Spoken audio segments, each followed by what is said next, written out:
600 ते 650 वेटिंग आहे आणि आश्रयास 88 वयोवृद्ध आहेत अशी अवस्था आहे। आणि जे 650 वेटिंग आहे ती याच्यामध्ये संपूर्ण निराधार आहेत, ज्यांच्याकडे पैसा नाही, मुले पण सांभाळू शकत नाहीत।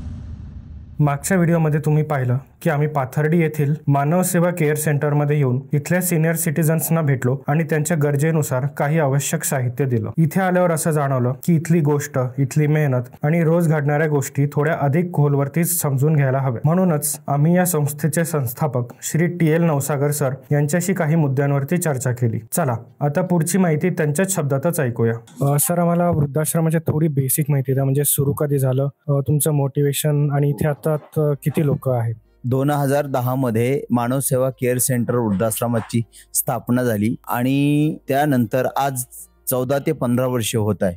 ह्याच्यामध्ये अंध, अपंग, गतिमंद, मनोरुग्ण, अंथरुणाला खिळलेले वयोवृद्ध असे इथे आश्रयास आहेत आणि साधारणतः इथे वेटिंग 600 ते 650 वेटिंग आहे आणि आश्रयास 88 वयोवृद्ध आहेत। यांचा म्हणजे जे लोक इथे आश्रयाला आहेत त्यांचा दिनचर्या कशी आहे, रोजचं त्यांचं ऍक्टिव्हिटी कशी आहे? सकाळी यांना 6, 6:15 उठवून गरम पाण्याने आंघोळ घातल्या जाते। त्यानंतर त्यांना चहा दिला जातो, जे चहा घेणाऱ्याला चहा, दूध घेणाऱ्याला दूध। त्यानंतर 8 वाजता नाश्ता दिला जातो। त्याच्यानंतर त्यांच्याकडून छोड्या म्हणजे व्यायाम वगैरे करून घेतला जातो, त्यांचं ध्यान साधना करून घेतले जाते, त्यांच्याकडून वाचन हे 9 वाजेपर्यंत करून घेतलं जातं। त्याच्यानंतर 12 वाजता शार्प त्यांना भोजन दिले जातं। भोजनामध्ये 7 दिवसाच्या 7 भाज्या वेगवेगळ्या आहेत, काही स्वीट आहेत हे दुपारच्या भोजनामध्ये, आणि त्याच्यानंतर 4ला चहा बिस्किट आहे, 5ला फळे फ्रूट आहेत आणि 7 वाजता डॉक्टरांची व्हिजिट आहे, 8ला भोजन आहे। अशी आमची दिनचर्या आहे। तुम्ही आता बोललात की 650 ते 700चं वेटिंग आहे। हो सर। तर तुमचं 14 वर्ष आता झाली या वृद्धाश्रमाला, तर एवढ्या वर्षांमध्ये इतकं जास्त वेटिंग का आहे? त्याचं तुम्हाला काही कारण सांगता येईल? याचं नेमकं कारण असं झालंय की कौटुंबिक कलह वाढत चाललेले आहेत। घरामध्ये पती पत्नी राहिल्यामुळं त्यांची सेवा करायला कोणी राहिलेलं नाही।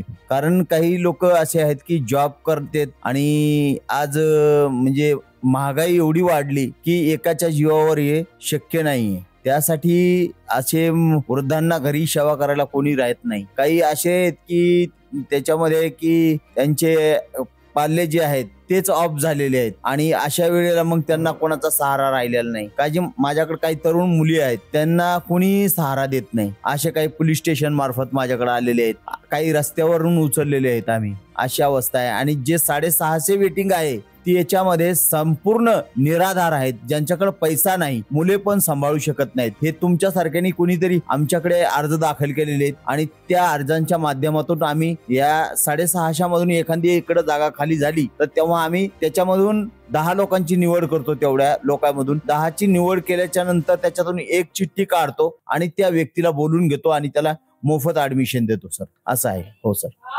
तुमच्या वृद्धाश्रमात सर्वात जास्त तुम्हाला आता कसल्या अडचणींचं हे करावं लागतं, म्हणजे आमच्या पेजच्या माध्यमातून जर लोकांपर्यंत ती अडचण पोहोचली?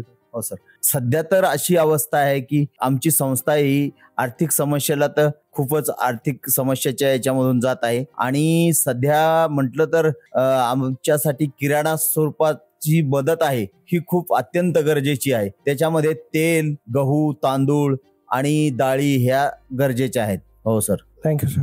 नवसागर सरांशी बोलल्यानंतर एक गोष्ट स्पष्ट जाणवते, अशा संस्था फक्त राहण्यासाठीची जागा नसतात, तर वृद्धांसाठी सुरक्षितता, सन्मान आणि आधार देणारं दुसरं घर असतात। जर तुम्हालाही वाटलं तर आपल्या क्षमतेनुसार थोडंसं किराणा साहित्य किंवा इतर आवश्यक वस्तू देऊन तुम्ही मदत करू शकता। लहानशी मदत इथे मोठा बदल घडवू शकते। पर्यंत पोहोचवण्याचा आमचा प्रयत्न पुढेही सुरू राहील। तुमच्या आजपर्यंतच्या प्रतिसादाबद्दल तुमचे मनपूर्वक धन्यवाद। भेटूया पुढच्या व्हिडिओमध्ये नाशिकच्या आणखी काही अनोख्या आणि अनोळखी गोष्टींसह।